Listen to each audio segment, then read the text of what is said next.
एक quick summary करते हैं उन राज्यों की जहां बस फाइनल फेज में अब वोटिंग होनी है। उड़ीसा पर ही लौटते हैं। वहां पर आज आपने कहा कि ये ऐसा मुख्यमंत्री चाहिए जो उड़िया नहीं बोल सकता, या आपको तमिल बाबू चाहिए। और तीसरी बात आपने कही जो बड़ी क्यूरियस है, वो ये कि ये जगन्नाथ का ताला चाबी, ये क्या मसला है? देखिए, महाप्रभु का रत्न भंडार, इसकी चाबी गुम होने का मामला कब से रहस्यमय रूप से रहस्य ही रह गया है। इसके लिए एक जांच आयोग बना, चाबी गुम हुई, फिर किसी ने कहा कि भाई इसमें नकली चाबी बनाया गया, डुप्लीकेट चाबी बनाया गया तो इसका कोई रिकॉर्ड नहीं है। रत्न भंडार खुला नहीं खुला, किसी भी प्रकार की उड़ीसा सरकार की ओर से स्पष्टता नहीं होती। हाईकोर्ट के एक जज की ओर से एक कमीशन, जज को रखते हुए कमीशन जांच आयोग बिठाया गया। इसकी रिपोर्ट भी 7 साल से सार्वजनिक नहीं कर रहे। इसके कारण पूरा रहस्य गहराया हुआ है कि एक्चुअल में रत्न भंडार में क्या हो रहा है। महाप्रभु का रत्न भंडार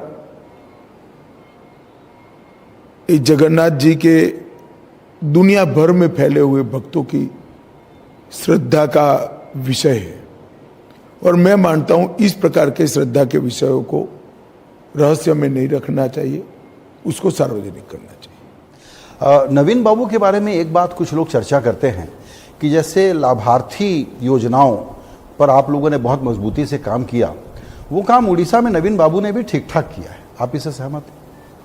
देखिए, नवीन बाबू को मैं अक्सर उड़ीसा में झोला छाप सरकार कहता हूं। वो इसलिए क्योंकि मोदी जी ने हर गरीब को 5 किलो चावल हर महीना उड़ीसा में दिया।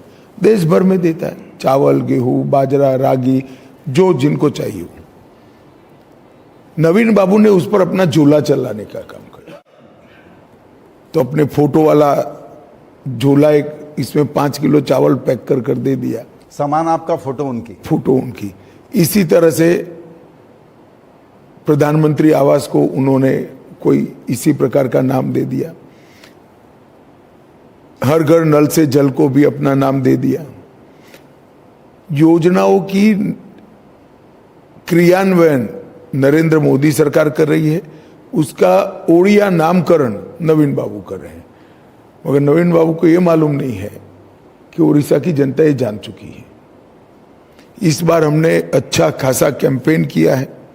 चुनाव के पहले 8 महीना पहले से हमारी पार्टी लोक संपर्क में गई, लाभार्थियों का संपर्क किया है।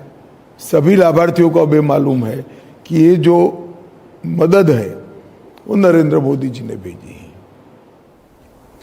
बंगाल पे बहुत बातें हुई हैं, बंगाल में कई मुद्दे सामने आए, लेकिन अभी एक मुद्दा आपने उठाया, वो रामकृष्ण मिशन के साधुओं पर हमले का था, जिस पर ममता ने जाहिर है कि कहा कि आप तो हमेशा पॉलराइजेशन के मुद्दे ढूंढते रहते हैं। देखिए, सिर्फ रामकृष्ण मिशन नहीं, रामकृष्ण मिशन, भारत सेवाश्रम संघ और इस्कॉन, ये तीनों के सन्यासियों पर ममता जी ने आरोप लगाया। अब संजय जी, जिनको भारत के विभाजन का इतिहास मालूम है, उनको मालूम है कि भारत सेवाश्रम संघ के स्थापक प्रमुख स्वामी प्रणवानंद जी न होते तो पश्चिम बंगाल बांग्लादेश का हिस्सा होता। उन्हीं के कारण भंग हुआ और पश्चिम बंगाल आज भारत का हिस्सा है। मैं भारत सेवाश्रम संघ को बहुत अच्छे तरीके से जानता हूं। 7 अर्थ में सन्यास के सारे संस्कारों को से युक्त सन्यासियों का ये देशभक्त जमघट है, जो सेवा का काम करता है, संस्कृति का, धर्म का रक्षा का काम करता है। इस्कॉन ने चैतन्य महाप्रभु के भक्ति संप्रदाय को न केवल भारत, पूरी दुनिया में फैलाया। और रामकृष्ण मिशन ने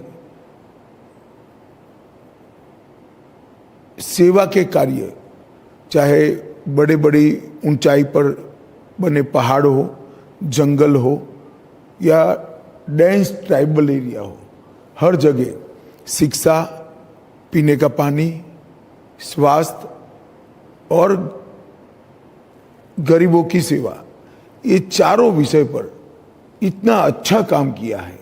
अब ये तीनों संस्थाओं पर ममता जी आरोप कर रही है, उनको धमका रही है और उन पर कर नहीं पाई, मगर पुलिस भेजकर सर्च करने का भी प्रयास किया।